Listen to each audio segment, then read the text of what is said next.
գործընթացային գլուխ եկավ։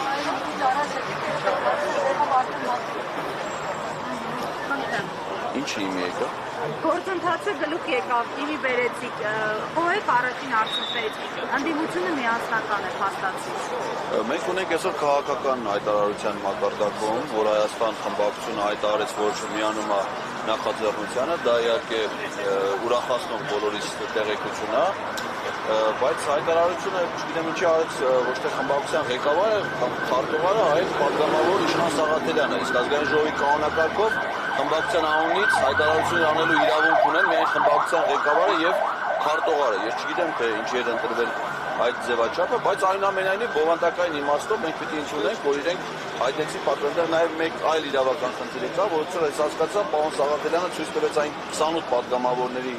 ցանկը, որոնք դեռ վաղուց էին ստորագրել։ Նրանց մեջ կա արդեն պատգամավոր Արեգնաս Մանուկյան, որ նրա լիազորությունները դադարեցվել են, այսինքն ենթադրվում է, սա ակնկալում եմ, որ ոչ թե խորհրդանշական իմաստով այդ ցուցակը հանձնելը կարծեմ խորհուրդ ուներ, բայց ֆունկցիոնալներ տեղի կունենա, այսինքն Հայաստան խմբակցության բոլոր պատգամավորները կմիանան իրական նախաձեռնության ձևաթղթին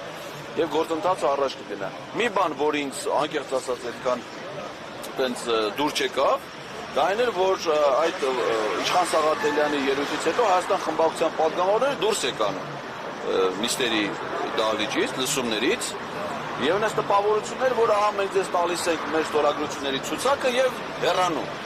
Մնացածը դուք ինքներ եք ոնց ուզում եք, իսկ դա անտրամաբանական է, որովհետեւ եթե միանում են, չէ, եթե պատգամավորները միանում են որևէ նախաձեռնության, նրանք դառնում են այդ նախաձեռնության համահեղինակ։ Հետևաբար նրանք արդեն ունեն հետագա քայլեր, գործողություններ անելու պատասխանատվություն, որովհետեւ իրենք արդեն այս պահից դարձան նախաձեռնության հեղինակ։ Օրինակ ցանկացած խմբակցություն կարա լսումներ հրավիրի։ Միգուցե մի ուրիշ этаպում էլ Հայաստան խմբակցությունը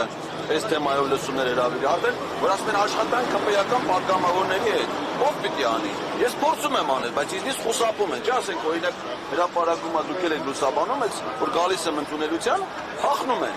Բայց իրենք ինձնից են կարող փախնել։ Իրենք պատգամավոր իրենց գործընկերներից խո չեն կարող փախնել։ Այսինքն այդ քննարկումները պետք է հիմա տեղափոխվի ֆունկցիոնալ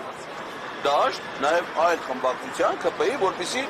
նրանք ուրեմն քվեարկեն այս նախաձեռնության օգտին եւ այդ իմաստով Հայաստան խմբակցությունը վերջերս արձանագրել է մի շատ մեծ հաջողություն։ Դաշնակցական Արա Նռանյանը ԿՊ-ի կողմ ձայներով ընտրվել է հանրային ծառայություններ կարգավորող հանձնաժողովի անդամ։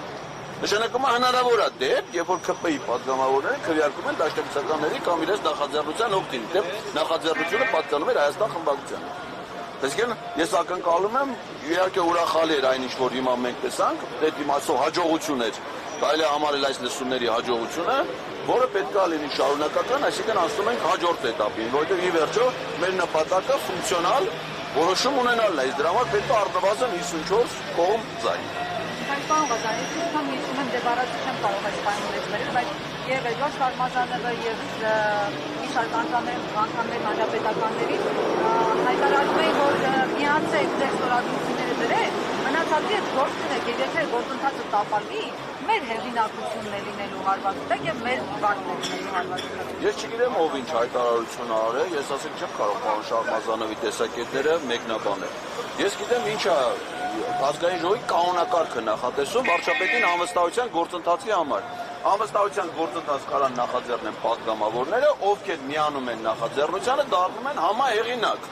Ովքեր նախաձեռնության համահեղինակ են, իրենք իրենց նախաձեռնությունը առաջ են մղում։ Սա պարզ դրամաբանական մոտեցում է։ Հիմա կարող է մի քաղաքական գործիչ այլ մեկնաբանություն արել, մյուսը այլ։ Դա չի նշանակում, որ պատգամավորը որ միանում է, չի գիտակցում ինչի է միանում։ Եթե միանում է, դառնում է համահեղինակ։